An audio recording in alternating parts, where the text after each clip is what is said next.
No, you don't need to do that, but thank you, though. And welcome. Yeah, appreciate it.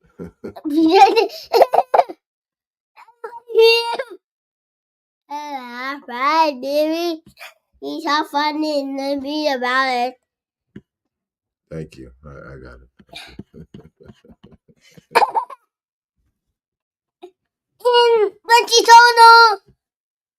Welcome to the MasterMind Library.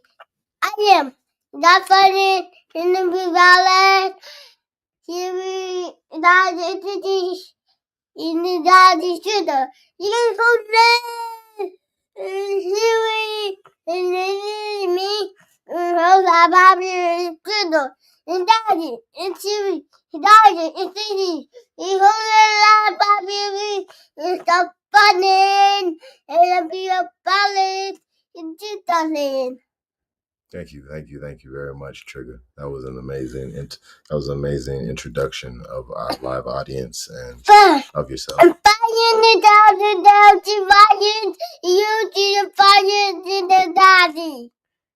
Great job, buddy. Good job, Daddy. All right, yeah, that was really good. They call me Ferdinand, the bringer of balance, leader of many disciplines, and one of your hosts of the MasterMind Library, the home of the MasterMind Book Club on FHTI.com. So we're in episode 134 of the MasterMind Library, and the book that we've been reading at this point in the show, in the podcast, is Booker T. Washington's own Washington. You know, mommy, Washington, and then the river, and the you latitude, and then river. Very good. So you've been learning longitude and latitude in your map reading class? The river, latitude. That's very good. Do you know? Very good. Do you know your 4 directions? What's your 4 directions? The 4 directions is north.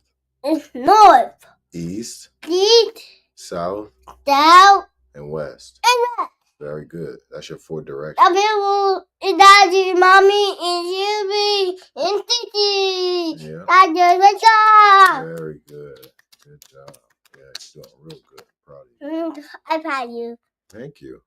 Thank you. All right. So let's go ahead and let's dive into chapter 16, which is what this episode is going to be focused on within Booker T. Washington's autobiography.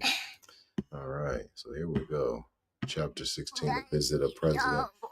Thank you. Okay. Let's make it a little bigger for everybody.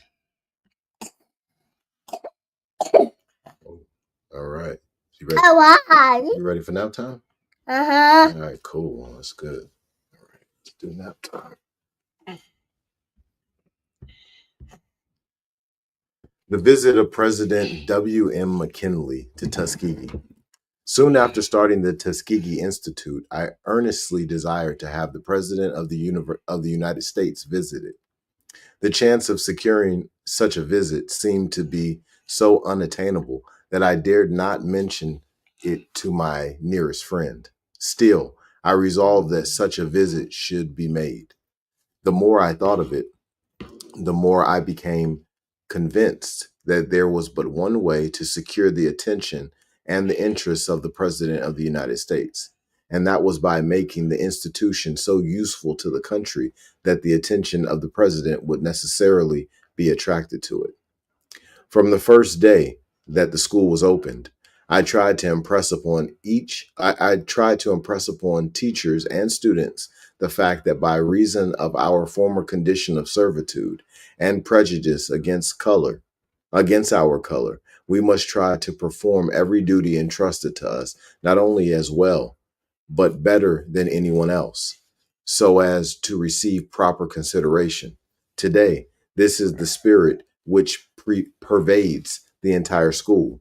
We strive to have our students understand that no possible prejudice can explain away the influence of a Negro living in a nicely painted house with well-kept flower yards, gardens, farm, poultry, and livestock, and who is at the same time a large taxpayer in his county. After nearly 18 years of work and struggle, I was more than ever determined to secure a visit from the highest official of my country. Not only that he and the members of his cabinet might see what ex-slaves had accomplished in the way of building an institution of learning, but also for the sake of the encouragement that such a recognition from the nation's chief executive would give the whole Negro race in America. In October 1898, I saw it mentioned in several newspapers that President McKinley was likely to visit the Atlanta Peace Jubilee in December. I went at once to Washington and was not there a great while before I found my way to the White House. There was quite a crowd of people in various reception rooms, many of whom had been waiting some time for an audience with the president. The size of the crowd somewhat discouraged me, and I concluded that my chances of seeing the president were very slim. I at once sought the secretary to the president, Mr. J. Addison Porter, and very frankly told him my errand. Mr. Porter kindly sent my card in to the president, and in a few minutes, Mr. McKinley permitted me to see him. After a most interesting conversation regarding the condition of the colored people in the South, in which he manifested his interest in their development, the president told me that in case he saw his way clear to go to Atlanta in December, he would try hard to go to Tuskegee, which is 140 miles beyond Atlanta. At that time, he did not make his promise final, but asked me to see him later. By the middle of the following month, the president had definitely promised to attend the Peace Jubilee at Atlanta, Georgia, December 14th and 15th. I went again to see the president. This time, Mr. Charles W. Hare, a white citizen of Tuskegee, accompanied me and assisted in showing the president the importance of making such a visit.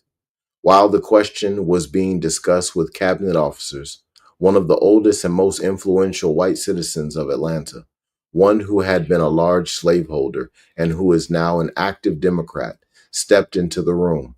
The president asked this gentleman's opinion of the wisdom of his making this visit, and as to his going 140 miles out of the way to visit such an institution. This Atlanta citizen replied that it was the thing to do. The reply was made without hesitation. Between my two visits, that active and most constant friend of the Negro race, Dr. J. L. M. Curry, agent of the Peabody and Slater funds, hearing of my desire to have a visit from the president, made a personal call upon Mr. McKinley without my knowledge and urged him to make the visit. I will not prolong the story, except to add that before the day of my last visit was over, the president definitely decided to spend the greater part of the day of December 16th in visiting the Tuskegee Institute. In connection with this visit, I had to call upon the president 3 or 4 times at the White House, and at all times I found him kind, patient, and most cordial, apparently forgetful of the differences in our history. The time of my last visit was but a few days after the election riots of that year in North and South Carolina, when the colored people throughout the country were feeling gloomy and discouraged. I observed by the tenure of the president's remarks that he felt keenly and seriously for the race. Notwithstanding a large number of people were waiting to see him, he detained me in some 20 minutes, discussing the condition and needs of my race in the South. When I told him that I thought a visit from the President of the United States at that time to a Negro institution would do more than almost anything else to encourage the race and show to the world in what esteem he held the race, he replied that he was determined to show his interest in us by acts rather than by mere words, and that if I thought his visit to Tuskegee would permanently help the race and the institution, he would most gladly give up one day of his administration to visit Tuskegee. The morning of December 16th came, and at 8 o'clock, the president, Mrs. McKinley, with members of his cabinet, their families, besides distinguished generals, including General Shafter, General Joseph Wheeler, General Lawton, and others, arrived on special trains from Atlanta. Invitations had been extended to Governor Joseph F. Johnston of Alabama and his staff. These were also present. The Alabama legislature was also invited, and it adjourned and came to Tuskegee in a body. In all, more than 6,000 visitors came. The morning was spent in an inspection of the grounds and in witnessing a parade of all the work of the school, religious, academic, and industrial, represented on floats. This over, we went to the large chapel, where the president, members of his cabinet, the governor, and others spoke. A few extracts from the addresses of the president, Secretary of the Navy Long, and Postmaster General Smith in commendation of Tuskegee's work may be of interest. The president said, "Teachers and pupils of Tuskegee, to meet you under such pleasant auspices and to have the opportunity of a personal observation of your work is indeed most gratifying. The Tuskegee Normal and Industrial Institute is ideal in its conception and has already a large and growing reputation in the country and is not unknown abroad. I congratulate all who are associated in this undertaking for the good work which it is doing in the education of its students to lead lives of honor and usefulness, thus exalting the race for which it was established. Nowhere, I think, could a more delightful location have been chosen for this unique educational experiment, which has attracted the attention and won the support even of conservative philanthropists in all sections of the country. To speak of Tuskegee without paying special tribute to Booker T. Washington's genius and perseverance would be impossible. The inception of this noble enterprise was his, and he deserves high credit for it. His was the enthusiasm and enterprise which made its steady progress possible and established in the institution its present high standard of accomplishment. He has won a worthy reputation as one of the great leaders of his race, widely known and much respected at home and abroad as an accomplished educator, a great orator, and a true philanthropist. What steady and gratifying advances have been made here during the past 15 years, a personal inspection of the material equipment strikingly proves. The fundamental plan of the original undertaking has been steadily followed, but new features have been added. Gaps in the course of instruction have been filled in. The patronage and resources have been largely increased until even the legislative department of the state of Alabama recognize the worth of the work and of the great opportunities here afforded. From one small frame house, the institution has grown until it includes the fine group of dormitories, recitation rooms, lecture halls, and workshops which have so surprised and delighted us today. 1,000 students, I am told, are here cared for by nearly 100 teachers, altogether forming with the preparatory department a symmetrical scholastic community, which has been well called a model for the industrial colored schools of the South. Certain it is that a pupil bent on fitting himself or herself for mechanical work can have the widest choice of useful and domestic occupations. One thing I like about this institution is that its policy has been generous and progressive. It has not been so self-centered or interested in its own pursuits and ambitions as to ignore what is going on in the rest of the country or make it difficult for outsiders to share the local advantages. I allude especially to the spirit in which the annual conferences have been held by leading colored citizens and educators, with the intention of improving the condition of their less fortunate brothers and sisters. Here, we can see, is an immense field and one which cannot too soon or too carefully be utilized.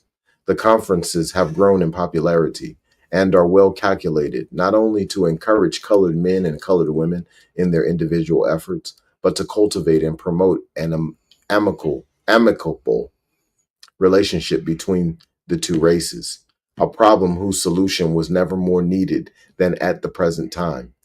Patience, moderation, self-control, knowledge, character will surely win you victories and realize the best aspirations of your people.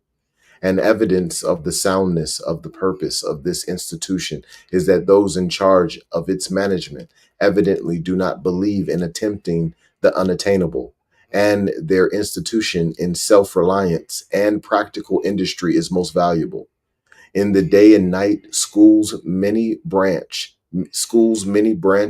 can be taught at a small expense, which will give the man and the woman who have mastered them immediate employment and secure their success afterwards, provided they abide by the principles of industry, morality, and religion here inculcated.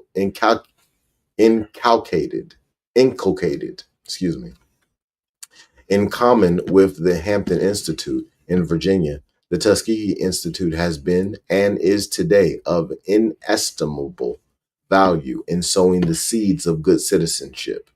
Institutions of their standing and worthy patronage form a steadier and more powerful agency for the good of all concerned than any yet proposed or suggested.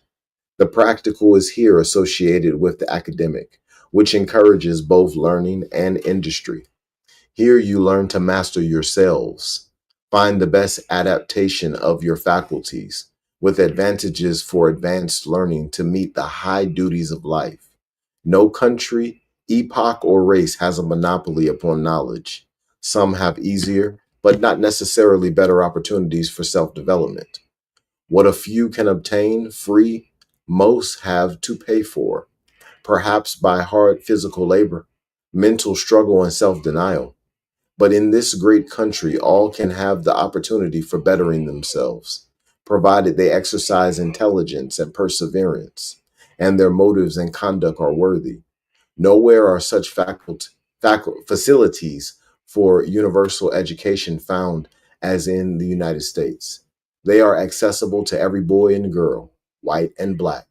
Integrity and industry are the best possessions which any man can have, and every man can have them. Nobody can give them to him or take them from him. He cannot acquire them by inheritance. He cannot buy them or beg them or borrow them. They belong to the individual and are his unquestioned property. He alone can part with them. They are a good thing to have and keep. They make happy homes. They achieve success in every walk of life. They have won the greatest triumphs for mankind. No man who has them ever gets into the police court or before the grand jury or in the workhouse or the chain gang. They give one moral and material power. They will bring you a comfortable living, make you respect yourself and command the respect of your fellows. They are indispensable to success. They are invincible. The merchant requires the clerk whom he employs to have them. The railroad corporation inquires whether the man seeking employment possesses them. Every avenue of human endeavor welcomes them. They are the only keys to open with certainty the doors of opportunity the doors of opportunity to struggling manhood. Employment waits on them. Capital requires them. Citizenship is not good without them. If you do not already have them, get them. To the pupils here assembled, I extend my especial congratulations that the facilities for advancing afforded to them are so numerous and so inviting. Those who are here for the first time have a reputation of the institution in charge and should, therefore, be all the more careful to guard it worthily. Others who have gone before you have made great sacrifices to reach the present results. What you do will affect not only those who come after you here, but many men and women whom you may never meet. The results of your training and work here will eventually be felt. either directly or indirectly, in nearly every part of the country. Most of you are young, and youth is the time best fitted for development, both of the body and mind. Whatever you do, do with all your might, with will and purpose, not of the selfish kind, but looking to benefit your race and your country. In comparing the past with the present, you should be especially grateful that it has been your good fortune to come within the influences of such an institution as that of Tuskegee, and that you are under the guidance of such a strong leader. I thank him most cordially for the pleasure of visiting this institution, and I bring to all here associated my goodwill and the best wishes of your countrymen, wishing you the realization of success in whatever undertakings that may hereafter engage you. Secretary Long said, Mr. President and students, I cannot make a speech to you today. My heart is too full of hope, admiration, and pride for my countrymen of both sections and both colors. I am filled with gratitude and admiration for your work, and from this time forward, I shall have absolute confidence in your progress and in the solution of the problem in which you are engaged. The problem, I say, has been solved. A picture has been presented today which should be put upon canvas with the pictures of Washington and Lincoln and transmitted to future time and generations. A picture which the press of the country should spread broadcast over the land. A most dramatic picture. And that picture is this: the President of the United States standing on this platform. On one side, the governor of Alabama. On the other side, completing the Trinity, a representative of a race only a few years ago in bondage, the colored president of the Tuskegee Normal and Industrial Institute. God bless the president under whose majesty such a scene as that is presented to the American people. God bless the state of Alabama, which is showing that it can deal with this problem for itself. God bless the orator, philanthropist, and disciple of the great master, who, if he were on earth, would be doing the same work. Booker T. Washington. Postmaster General Smith closed as follows. We have witnessed many spectacles within the last few days. We have seen the magnificent grandeur and the magnificent achievements of one of the great metropolitan cities of the South. We have seen heroes of the war pass by in procession. We have seen floral parades, but I am sure my colleagues will agree with me in saying that we have witnessed no spectacle more impressive and more encouraging, more inspiring for our future than that which we have witnessed here this morning. I have thought as I sat here this morning of two men, two great educators. One of them was the founder and creator of the Hampton Institute in Virginia, and the other is the real creator and founder and preeminent head of this great industrial institution of the South. General Armstrong did a work which cannot be measured by the breadth of his philanthropy, the greatness of his use, his unselfishness, and the extent of his power in educating a people. We have for years mourned his lamented death. His memory will be preserved among that of the great benefactors of our people and our government. In the future, though long may that time be distant so far as relates to the head of this institution, in the distant future, we shall be ready to erect in the capital of the nation, among the heroes of our country, among those who have contributed to its upbuilding and to its salvation, we shall be ready to erect a monument to these two great philanthropists and leaders of this people, General Armstrong and Booker T. Washington. I cannot close this chapter without adding a reference to the great pleasure and satisfaction given by the white and colored citizens of the town of Tuskegee took in this recognition of the school. A few years before this, I had gone to Tuskegee unknown and entirely without means, but no white people in any part of America could have acted more cordially and cooperated more heartily with our school than did the white people of Tuskegee upon this occasion. They organized various committees composed of both men and women to help us in giving the president the proper reception. The town, from one end to the other, was decorated with the national colors, to say nothing of many beautiful arches and other forms of decorations. One of the many newspaper correspondents who accompanied the president remarked to me that he had never seen in any town of the size such generous and appropriate decorations. What the president and his party thought of this visit to the Tuskegee Normal and Industrial Institute can be best told by the following letter received from the secretary to the president. Executive Mansion, Washington, December 23rd, 1899. Dear Sir, by this mail, I take pleasure in sending you engrossed copies of the souvenir of the visit of the president to your institution. These sheets bear the autographs of the president and the members of the cabinet who accompanied him on the trip. Let me take this opportunity of congratulating you most heartily and sincerely upon the great success of the exercises provided for and entertainment furnished us under your auspices during our visit to Tuskegee. Every feature of the program was perfectly executed and was viewed or participated in with the heartiest satisfaction by every visitor present. The unique exhibition which you gave of your pupils engaged in their industrial vocations was not only artistic, but thoroughly impressive. The tribute paid by the president and his cabinet to your work was none too high and forms a most encouraging augury, I think, for the future prosperity of your institution. I cannot close without assuring you that the modesty shown by yourself in the exercises was most favorably commented upon by all the members of our party. With best wishes for the continued advance of your most useful and patriotic undertaking, kind personal regards, and the compliments of the season. Believe me, always, very sincerely yours, John Addison Porter, Secretary to the President. To President Booker T. Washington, Tuskegee Normal and Industrial Institute, Tuskegee, Alabama.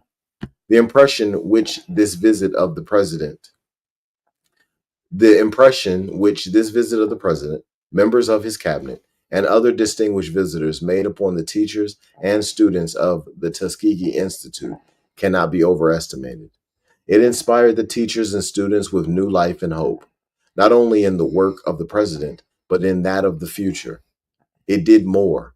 It inspired the older members of the community, black and white, with new and higher purposes in the hard battle of life.